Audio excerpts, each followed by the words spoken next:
وہ 8-10 دن بعد گاؤں آیا تھا۔ میں نے اسے وہ باتیں بتائیں جو بلال شاہ کی زبانی مجھ تک پہنچتی رہتی تھیں۔ میں نے اسے اطلاع دی کہ نوری کو 1-1.5 ماہ کے اندر بیاہنے کی بات ہو رہی ہے اور نوری کے رشتے کے لیے اس کا نام بھی لیا جا رہا ہے۔ میں نے محسوس کیا کہ اچھو کی بڑی بڑی خوابیدہ آنکھوں میں موہوم سی چمک پیدا ہو گئی ہے۔ وہ میری بات مزید غور سے سننے لگا۔ میں نے کہا، اچھو، جو کچھ ہوا ہے وہ کچھ زیادہ اہم نہیں ہے۔ ڈاکٹر سے نوری کی میل ملاقات ایک وقتی سی بات تھی۔ اب پنچایت میں ڈاکٹر جو بکواس کر چکا ہے اس کے بعد نوری اس کے منہ پر تھوکے گی بھی نہیں۔ اس وقت وہ ڈاواں ڈول ہے، تم نے اسے سہارا دیا تو ساری زندگی تمہاری ہو کر رہے گی۔ میں نے محسوس کیا کہ میری باتیں اچھو کے دل پر اثر کر رہی ہیں۔ ممکن تھا کہ یہ باتیں پہلے ہی اس کے دل میں موجود ہوں۔ بظاہر وہ سامنے دیوار کو دیکھ رہا تھا، لیکن اس کی آنکھوں میں وہ حسین پرشباب جسم بھرا ہوا تھا جسے وہ بچپن سے چاہتا آیا تھا۔ وہ بے انتہا بوجھل اور لمبے بال جنہوں نے ایک جال کی طرح اس کی سوچوں کو جکڑے رکھا تھا۔ وہ اپنی گمراہ زندگی کو راستے پر لانے کے لیے اب بھی نوری کا ضرورت مند تھا، اسے اپنانا چاہتا تھا۔ اس وقت رات کے 2 بجے تھے جب بیرونی دروازے پر زور کی دستک سنائی دی۔ میرا دھیان فوراً چوہدری نذیر کی طرف چلا گیا۔ وہ بیٹے کی مار پیٹ کی اطلاع دینے آیا ہو۔ کمرے کا دروازہ بند کر کے میں صحن میں آیا۔ کون ہے؟ میں نے پوچھا۔ جواب میں بلال شاہ کی آواز سنائی دی۔ میں نے دروازہ کھولا۔ بارش بدستور جاری تھی۔ بلال شاہ کے بال بھیگ کر پیشانی سے چپکے ہوئے تھے۔ اس کے چہرے پر ہیجانی کیفیت تھی۔ کیا بات ہے؟ میں نے پوچھا۔ وہ بولا، اچھو نے ڈاکٹر گلزار کو قتل کر دیا ہے۔ بلال شاہ کے الفاظ دھماکے کی طرح میرے کانوں میں گونجے۔ میں حیرت سے اس کی طرف دیکھنے لگا۔ وہ بولا، تھوڑی دیر پہلے امرتسر سے 2-3 بندے آئے ہیں، انہوں نے چودھری نذیر کو یہ بات بتائی ہے۔ ڈاکٹر گلزار کی لاش سول ہسپتال میں پڑی ہے۔ چودھری اپنے کچھ رشتہ داروں کو لے کر امرتسر گیا ہوا ہے۔ گلزار کی ماں کو غشی کے دورے پڑ رہے ہیں۔ مجھے بلال شاہ کی باتوں پر یقین نہیں آ رہا تھا، لیکن یقین کیے بغیر چارہ بھی نہیں تھا۔ ایک دم مجھے خطرہ محسوس ہوا۔ بلال شاہ بہت دھیمی آواز میں بولا تھا، مگر رات کے سناٹے میں یہ آواز اچھو کے کانوں تک پہنچ سکتی تھی۔ میں نے کمرے کے بند دروازے کی طرف دیکھا۔ عین اس وقت دروازے میں حرکت پیدا ہوئی، پٹ کھلے اور اچھو کمرے سے نکل کر پوری رفتار سے بیرونی دیوار کی طرف بھاگا۔ یہ دیوار زیادہ اونچی نہیں تھی اور اچھو جیسا جنگلی گھوڑا ایک ہی جست میں یہ دیوار پھلانگ سکتا تھا۔ ایک لمحہ پہلے میرے ذہن میں پیدا ہونے والا اندیشہ 100% درست تھا۔ اچھو نے بلال شاہ کی زبان سے نکلنے والے الفاظ سن لیے تھے اور اب گرفتاری سے بچنے کے لیے راہ فرار اختیار کر رہا تھا۔ یہ سوچنے کا نہیں، کچھ کرنے کا وقت تھا۔ پلک جھپکتے میں اچھو میری نظروں سے اوجھل ہو سکتا تھا۔ میں نے چند قدم بھاگ کر اس پر جست کی اور صحن کے عین درمیان اسے جا لیا۔ ہم اوپر نیچے کیچڑ آلود صحن میں گرے اور لت پت ہو گئے۔ اچھو میرا محسن تھا اور دوست بھی، لیکن اس وقت وہ صرف ایک قاتل تھا اور مجھے اس کو گرفتار کرنا تھا۔ میں نے ایک بھرپور مکہ اس کی ٹھوڑی پر جمایا۔ جواب میں اس نے میری پسلیوں میں زوردار گھٹنا مارا اور دوسرے پاؤں سے مجھے اچھال کر دور پھینک دیا۔ اس کے لمبے تڑنگے جسم میں کسی وحشی گھوڑے کا سا زور تھا۔ میں اس کے ڈیل ڈول کو بڑی پسندیدگی کی نظر سے دیکھا کرتا تھا اور آج یہی ڈیل ڈول میرے مقابلے میں تھا۔ میں بیرونی دروازے کی طرف گرا تھا، یعنی اچھو بھاگنا چاہتا تو اس کے لیے ضروری تھا کہ مجھے راستے سے ہٹائے۔ اس نے بالکل کبڈی کے انداز میں مجھے جھپکی دینے کی کوشش کی۔ میں نے اس کا یہ وار خالی کر دیا اور بھاگ کر اسے جبہے میں لے لیا۔ اس بار ہم دونوں برآمدے کے اندر کمرے کے بالکل سامنے گرے۔ گرتے گرتے اچھو میرے ہاتھوں سے چکنی مچھلی کی طرح پھسل گیا اور سنبھل کر کمرے کی طرف بھاگا۔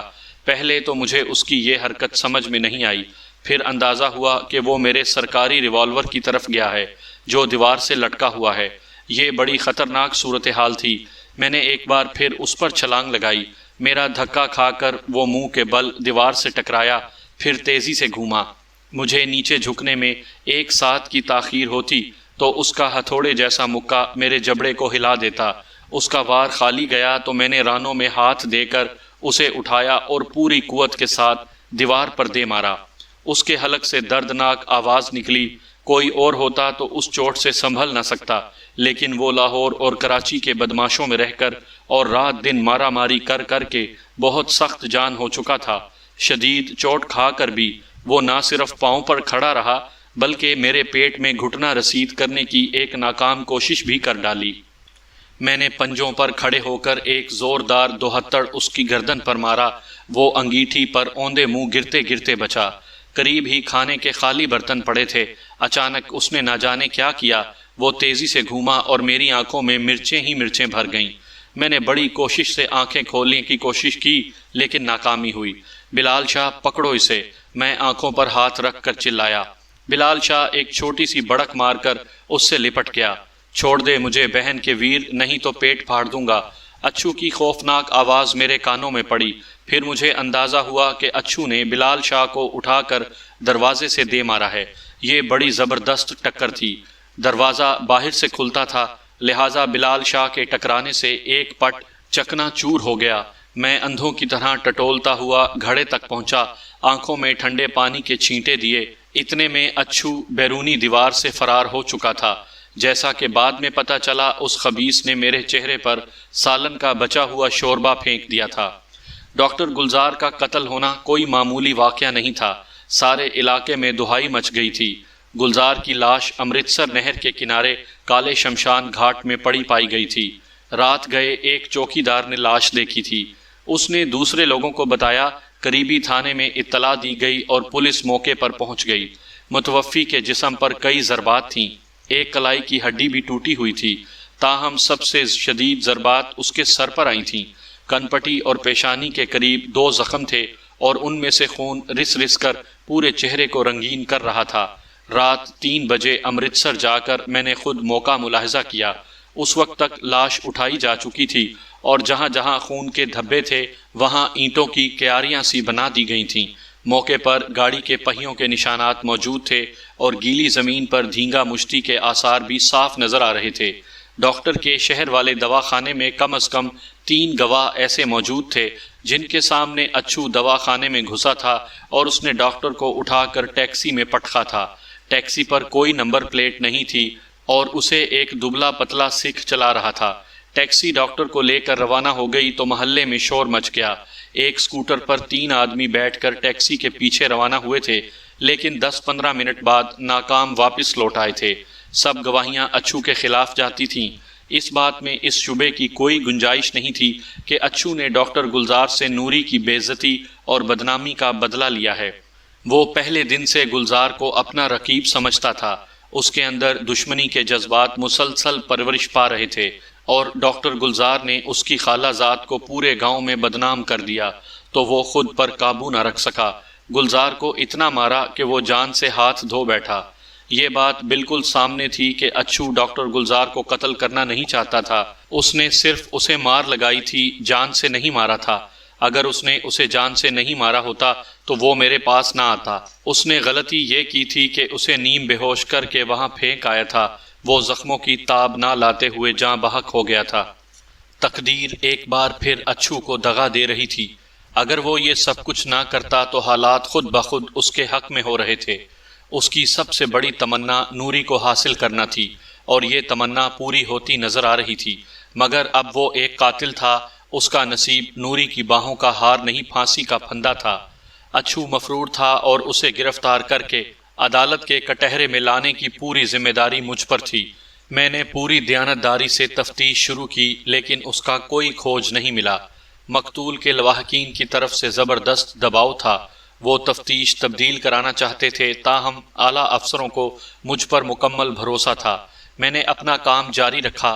گلزار کی موت کے بعد اچھو کی والدہ، بڑا بھائی اور اس کی بیوی بچے گاؤں سے رفو چکر ہو چکے تھے۔ ان بیچاروں کو خدشہ تھا کہ اچھو کی کرنی ان کے سامنے آئے گی اور گلزار کے وارث انہیں نقصان پہنچانے کی کوشش کریں گے۔ تقریباً 2 مہینے اسی طرح گزر گئے۔ اچھو کا پتہ چلا اور نہ اس ٹیکسی ڈرائیور کا جس نے واردات میں اچھو کی مدد کی تھی۔ بلال شاہ کی زبانی مجھے نوری کے گھر کی خبریں ملتی رہتی تھیں۔ وہ لوگ نوری کا رشتہ ڈھونڈ چکے تھے اور اب جلد از جلد اسے گاؤں سے چلتا کرنا چاہتے تھے۔ اونچی لمبی پونے گنے جیسی نرم ملائم نوری کا نصیب امین فور مین جیسے کھردرے مرد سے جوڑا جا رہا تھا۔ امین فورمین یوں تو اسی گاؤں کا تھا، لیکن اب اس نے امرتسر میں مکان بنا لیا تھا اور اب گاؤں میں اس کا آنا کبھی کبھار ہی ہوتا تھا۔ دیکھنے میں بھلا مانس اور ذمہ دار شخص نظر آتا تھا۔ اس کی عمر 35 کے قریب تھی، رنگ گندمی اور پیشانی سے بال اڑے ہوئے تھے۔ امین فورمین کی ایک بیوی پہلے بھی تھی۔ شادی کے ایک ہی سال بعد ایک حادثے میں اس کا نچلا دھڑ مفلوج ہو گیا تھا اور وہ بیکار چیز کی طرح گھر میں پڑی رہتی تھی، نہ کام کاج کے قابل تھی نہ بچے پیدا کر سکتی تھی۔ امین ایک سرکاری ورکشاپ میں ملازم تھا، یہاں سے اسے معقول تنخواہ ملتی تھی۔ اس کے علاوہ اس نے گاڑیوں کے اسپیئر پارٹس کی ایک دکان بھی کھول رکھی تھی۔ اچھی بھلی آمدن تھی۔ وہ ایک عرصے سے دوسری شادی کا خواہش مند تھا۔ نوری کے والدین سے اس کے رشتہ داری بھی تھی۔ نوری کی 2 بڑی بہنیں اور بھی تھیں۔ ان کی شادی سے پہلے امین نوری کے والد سے اصرار کیا کرتا تھا کہ وہ اپنی ایک بیٹی دے کر اس کا گھر بسا دے، لیکن مہتے نے کبھی اس کی بات پر کان نہیں دھرا۔ اب قدرت نے انوکھا کھیل دکھایا تھا۔ مہتے کو اپنی سب سے چھوٹی اور خوبصورت بیٹی کا ہاتھ امین کے ہاتھ میں تھمانا پڑ رہا تھا، اور وہ بھی بڑی عاجزی کے ساتھ۔ نوری کی قسمت پر افسوس ہی کیا جا سکتا تھا۔ ایک چاہنے والے نے اسے دھوکہ دیا، دوسرے نے غضب میں آ کر پھانسی گیٹ کے راستے پر قدم رکھ دیا۔ اب وہ ایک پکی عمر کے بیاہتا مرد کے پلے باندھی جا رہی تھی۔ 2 ہفتے کے اندر اندر نوری کی شادی ہو گئی اور وہ امیر فورمین کی دلہن بن کر امرتسر چلی گئی۔ یہ سراسر ایک بے جوڑ شادی تھی اور کسی کو بھی نوری کے اس انجام پر خوشی نہیں ہوئی۔ رخصتی کے موقع پر نوری کی ایک سہیلی تو رو رو کر بے ہوش ہو گئی اور بعد میں اسے ہسپتال پہنچنا پڑا۔ وقت اپنی دھیمی رفتار سے آگے کو سرکتا رہا۔ ہر نیا دن گزرنے والے دن کے واقعات پر گرد کی تہ چڑھاتا رہا۔ راپور کی گلیوں میں ننگی ٹانگوں والے شریر بچے کھیلتے رہے، کنووں پر لڑکیاں گھڑے بھرتی رہیں، بیلے میں نوجوان مائیے کی تانے بکھیرتے رہے، اور پنچایت گاہ کے گھنے برگدوں کے نیچے بڑے بوڑھوں کی محفلیں جمتی رہیں۔ اگر کہیں دوبارہ رونق نظر نہیں آئی تو وہ 2 جگہیں تھیں۔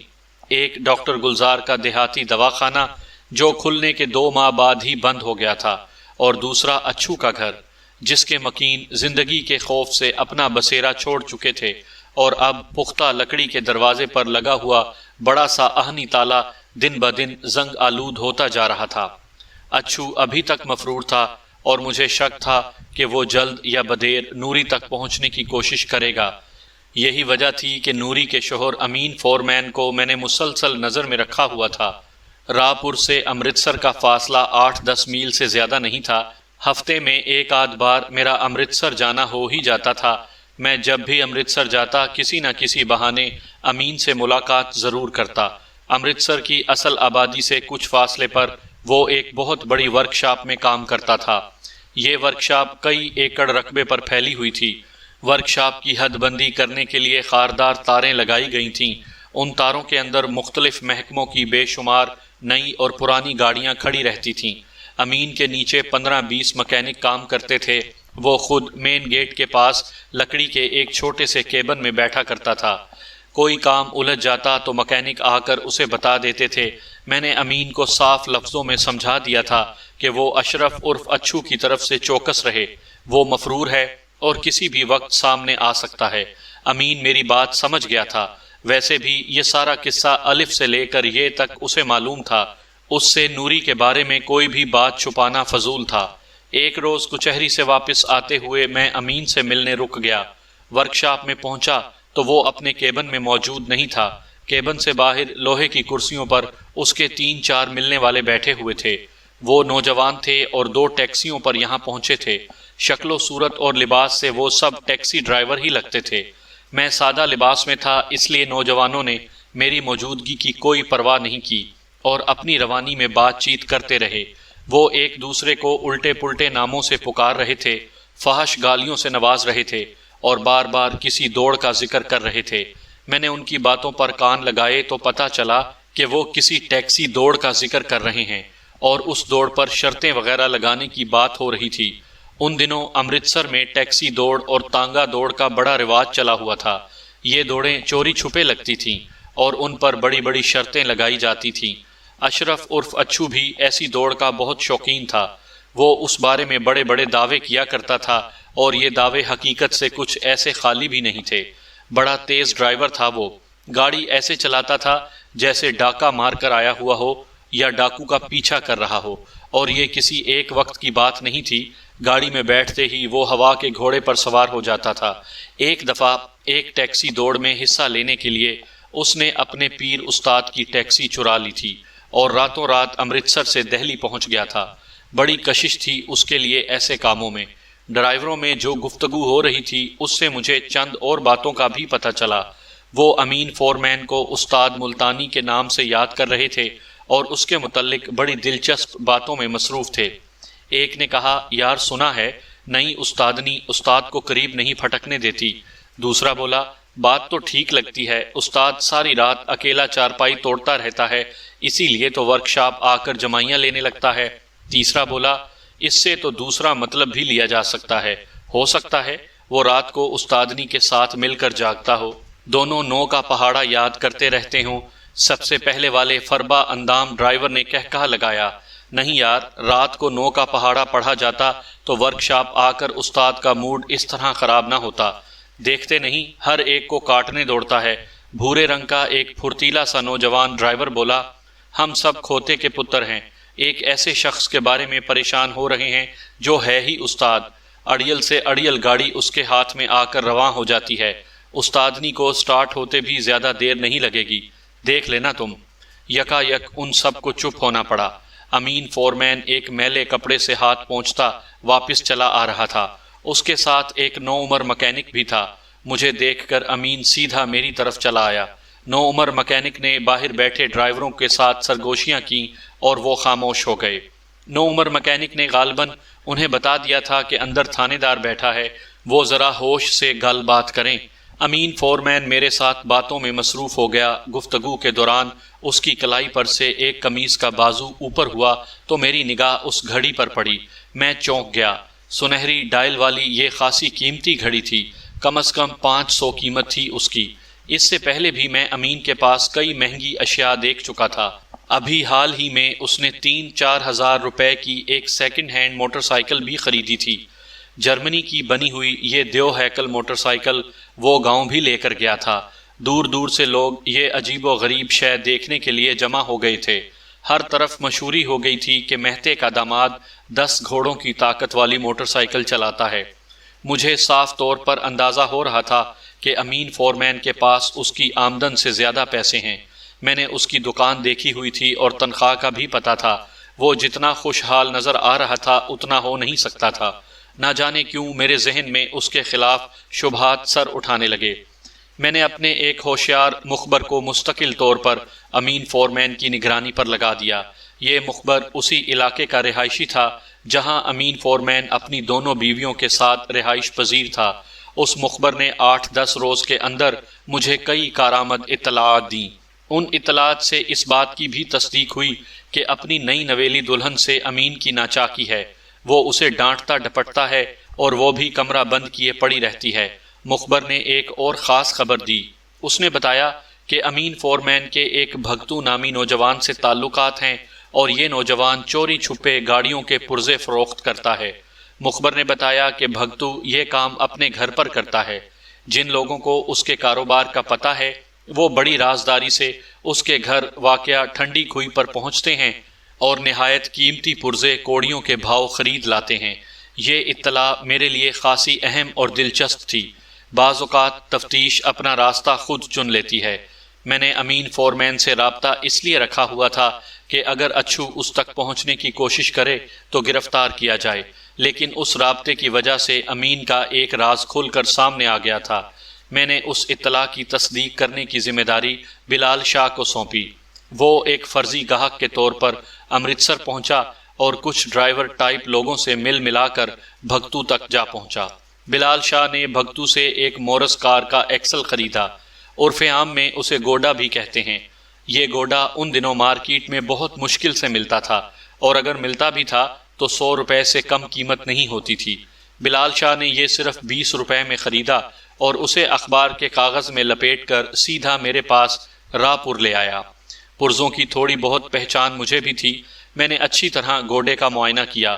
وہ بالکل برینڈ نیو اصلی پرزہ تھا۔ میں نے اس معاملے میں تھوڑی سی تفتیش اور کرائی تو سعد اللہ خان نامی ایک پٹھان ٹرک ڈرائیور سلطانی گواہ بن گیا۔ اس نے بتایا کہ شروع میں اس نے بھی بھگتو سے کچھ پرزے خریدے تھے۔ وہ ایک عرصے سے یہ کام کر رہا ہے اور ہزاروں کما چکا ہے۔ تھانے میں سنسنی خیز انکشاف کرتے ہوئے سعد اللہ خان نے کہا، انسپیکٹر صاحب، اس حرام خور بھگتو کے گھر میں ہزاروں کا مال پڑا رہتا ہے۔